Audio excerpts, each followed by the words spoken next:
क्रिस्का recording studio Ekangar सराय।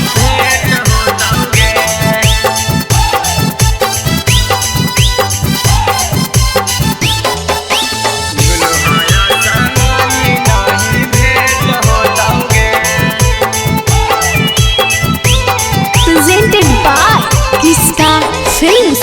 लगल है कई राजगिर के मेला के छौड़ी, ऐसे काहे करो ही झमेला के छौड़ी।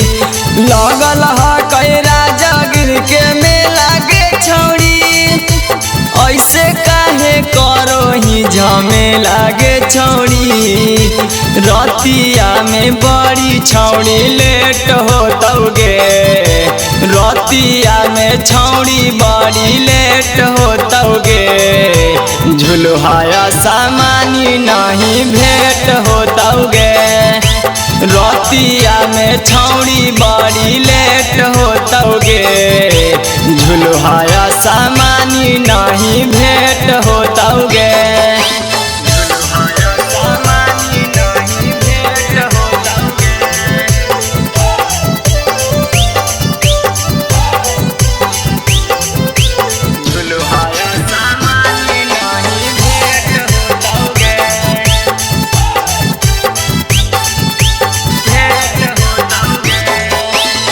मेलवा में खोजही छौड़ी हो चक जलेबी गे, आगे मानी ना हमार बात गे, अब करे देना शुरुआत गे।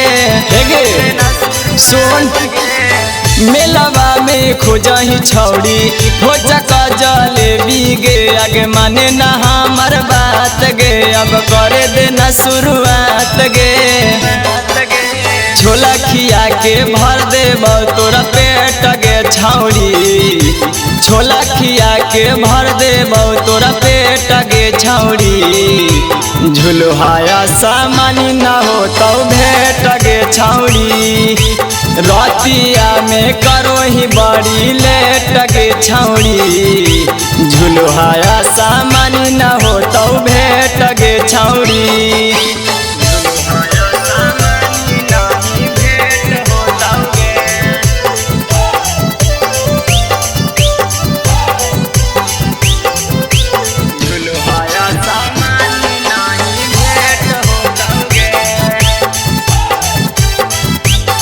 क्रिस्का रिकॉर्डिंग स्टूडियो एकंगर सराय। राइटर रंजीत बिहारी लिखो है कोई गनमा गे, आगे गाव है राजू दीवाना गे, आगे सुनी के अपन गाना गे।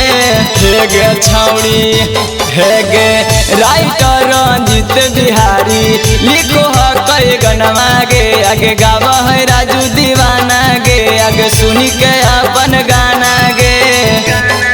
अब जइबौ न हम तोहरा साथे मेला गे छौड़ी, अब जइबौ न हम तोरा साथे मेला गे छौड़ी।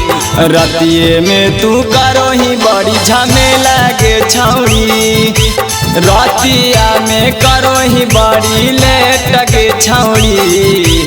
झुलुहाया सामानी न हो तो भेंट गे छौड़ी। क्रिस्का रिकॉर्डिंग स्टूडियो एकंगर सराय।